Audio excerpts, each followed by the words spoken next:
یہ لوگ کس چیز کی نسبت ایک دوسرے سے پوچھتے ہیں؟ کیا اس بڑی خبر کی نسبت جس میں یہ اختلاف کر رہے ہیں؟ دیکھو یہ عنقریب جان لیں گے، پھر دیکھو یہ عنقریب جان لیں گے۔ کیا ہم نے زمین کو بچھونا نہیں بنایا اور پہاڑوں کو اس کی میخیں نہیں ٹھہرایا؟ اور ہم نے تم کو جوڑا جوڑا پیدا کیا اور نیند کو تمہارے لیے موجب آرام بنایا اور رات کو پردہ مقرر کیا اور دن کو معاش کا وقت قرار دیا، اور تمہارے اوپر 7 مضبوط آسمان بنائے اور آفتاب کا روشن چراغ بنایا، اور نچڑتے بادلوں سے موسلا دھار میں برسایا تاکہ ہم اس سے اناج اور نباتات پیدا کریں، اور گھنے گھنے باغ۔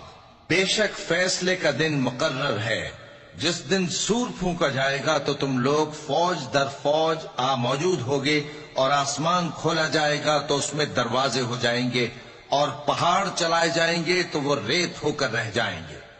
بے شک دوزخ گھات میں ہے، یعنی سرکشوں کے لیے کہ ان کا وہی ٹھکانہ ہے، اس میں وہ صدیوں پڑے رہیں گے۔ وہاں نہ ٹھنڈک کا مزہ چکھیں گے، نہ کچھ پینا نصیب ہوگا مگر کھولتا پانی اور بدبودار پیپ۔ یہ بدلہ ہے ان کے اعمال کے موافق۔ یہ لوگ حساب آخرت کی امید ہی نہیں رکھتے تھے اور ہماری آیتوں کو مسلسل جھٹلاتے رہتے تھے، اور ہم نے ہر چیز کو لکھ کر محفوظ کر رکھا ہے۔ سو اب مزہ چکھو، ہم تم پر عذاب ہی بڑھاتے جائیں گے۔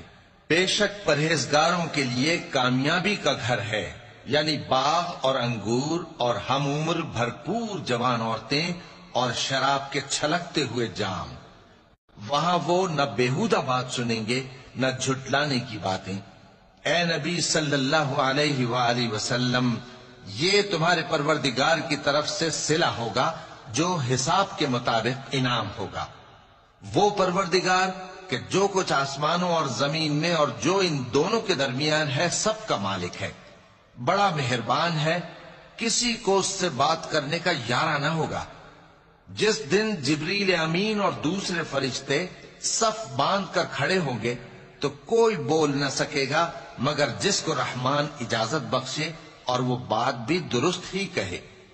یہ دن برحق ہے، پس جو شخص چاہے اپنے پروردگار کے پاس ٹھکانہ بنا لے۔